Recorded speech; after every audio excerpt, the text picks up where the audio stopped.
Guys guys আজকে ভিডিওটা আমি কেমনে শুরু করবো বুঝতে পারতেছি না। আমি ভাবতেই পারতেছি না যে কিভাবে কি হয়ে গেল।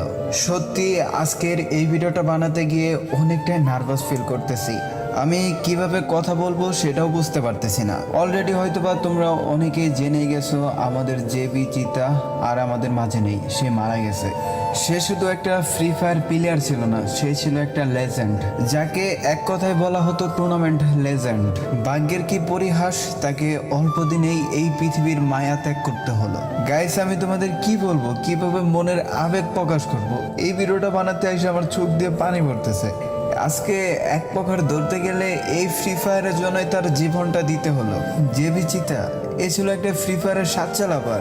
এর মতো কখনো আমি কাউকে দেখি না ফ্রি ফায়ারকে ভালোবাসতে। এই ফ্রি ফায়ারের জন্য সে তার নিজের জীবন বাজি রেখেছে। শুধুমাত্র একটু গেম খেলার জন্য সে তার হসপিটাল থেকে চলে এসেছিল। এখন তোমরা অনেকে আছো যারা কিনা জেবি চিতাকে চেনো না। চলো তাদেরকে পুরো বিষয়টা খুলে বলি। জেবি চিতা এটা তার আইডির নাম। জেবি অর্থাৎ হচ্ছে জো বেকার্স, আর এটা হলো তাদের একটা টিমের নাম, যেটা ফ্রি ফায়ারের আরেক লেজেন্ড নাইম আলম বানিয়েছিল। আর চিতা এটা হলো তার গেম নাম। তার নামও যেমন ছিল চিতা, ঠিক তেমনই গেমের ভিতরেও শিকার করতো চিতাবাঘের মতো। তার এক একটা থাবায় একটা করে স্কোয়াড নিমিশে হেরে যেত। সে ছিল এক ফ্রি ফায়ার ইতিহাসের রাজ্যহীন রাজা। চিতার নাম শুনলে যেন এক একটা টিমের বুক কেঁপে উঠত। তার গেম প্লে ছিল অস্থির লেভেলের। যেমন তার মুভমেন্ট স্পিড ছিল, ঠিক তেমনই তার এক একটা শট ছিল একদম এনিমির মাথা বরাবর।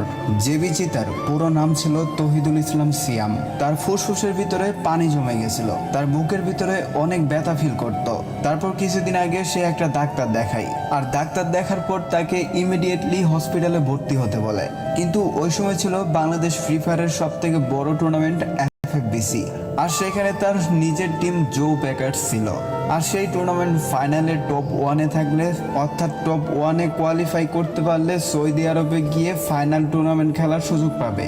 আর যদি ফাইনাল খেলার সুযোগ পেয়ে যায় তাহলে তাদেরকে সৌদি আরবে যেতে হবে। আর সৌদি আরবে যাওয়ার জন্য তাদের সবাইকে পাসপোর্ট বানাতে বলে।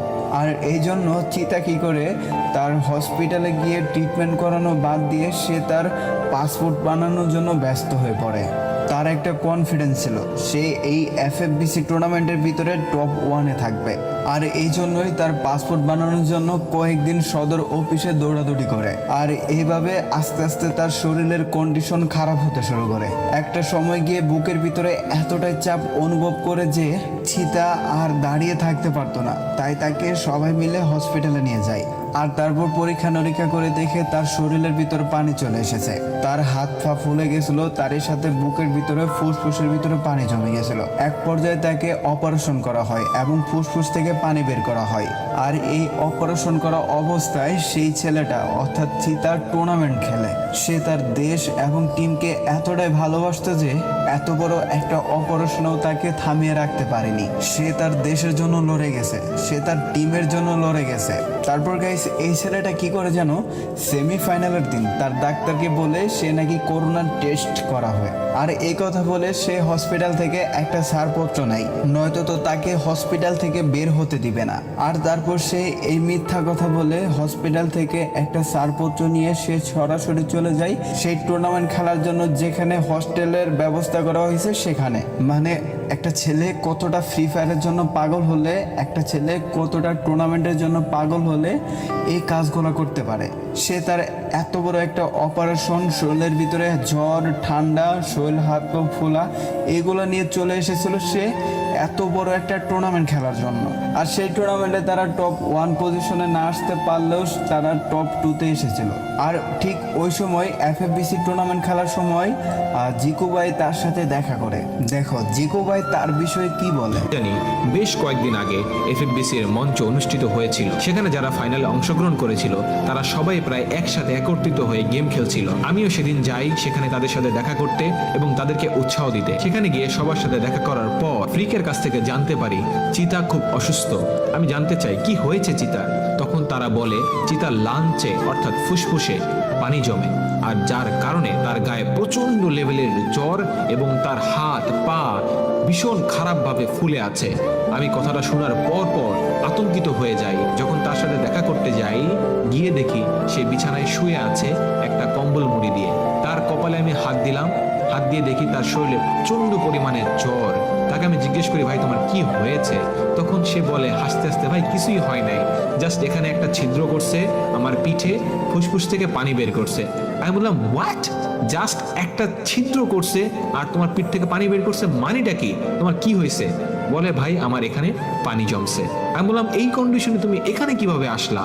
তখন চিতা আমাকে বলে, ভাই এটার পিছনে অন্য একটা কাহিনী আছে। আমি বললাম কি কাহিনী আছে আমাকে বলো, এই কাহিনীটা শুনলে তোমরা সত্যি অবাক হয়ে যাবা এবং বুঝবা একটা প্লেয়ার কিসের জন্য, কি এমন আছে গেমের ভিতরে তার এতটা পাগলামি করতে হবে। ঘটনাটা বেশ কয়েকদিন আগে। সে খুব অসুস্থ ফিল করে এবং তার হাত পা ফুলে যায়। তার বাসা থেকে তাকে ডাক্তার দেখায় এবং ডাক্তার তাকে হসপিটালে ভর্তি হতে বলে। তখন তার বিভিন্ন ধরনের টেস্ট হয়, এরপর দেখা যায় তার ফুসফুসে পানি জমে এবং সেটা খুবই ভয়ঙ্কর লেভেলের। এরপর তাকে বলা হয় অপারেশন করতে হবে, পত্র নেয়।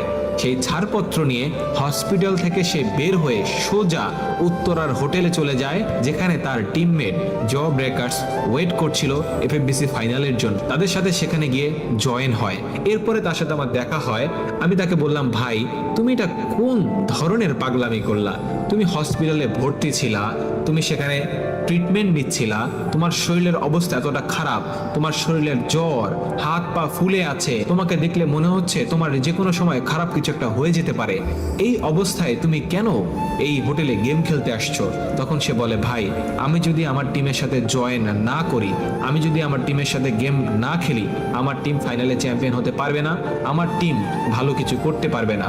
আমাদের যে তাহলে গাইজ ভাবা যায় একটা ছেলে কতটা ভালোবাসতে পারে তার টিমকে। সে এত বড় একটা অপারেশন নিয়ে সে প্রাণপয় লড়াই করে গেছিল সেই এফএফবিসি টুর্নামেন্টের ভিতরে, আর তাই তারা এত চেষ্টার ফলে তারা দ্বিতীয় স্থান অর্জন করে। আর এত কষ্ট করে এত কিছু করার পরেও তারা সৌদি আরবে গিয়ে ফাইনাল টুর্নামেন্ট খেলার সুযোগ পায়নি। তার শরীর সুস্থ থাকলে হয়তো বা তারাই এইবার এফএফবিসি ফাইনাল টুর্নামেন্টটা খেলতো। গাইজ সত্যি বলতে আমাদের ছেড়ে সকল লেজেন্ডরা চলে গেছে, হয় কেউ গেম খেলা ছেড়ে দিছে, নয়তো কেউ পৃথিবী ছেড়ে চলে গেছে।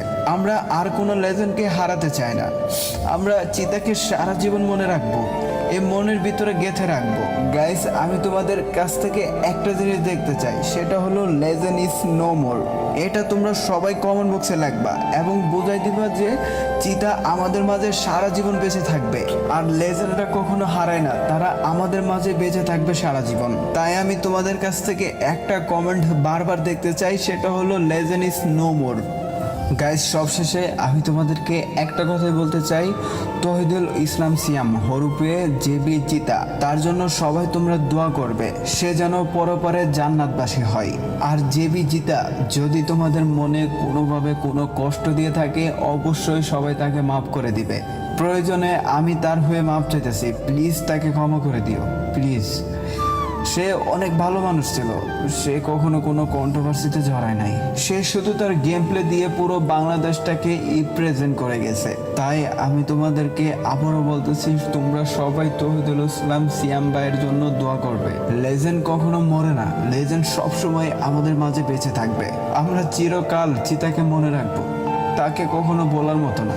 এই নিনজা গেমিং তোমাকে সারা জীবন মনে রাখবে। তুমি ছিলে এক আর্যহীন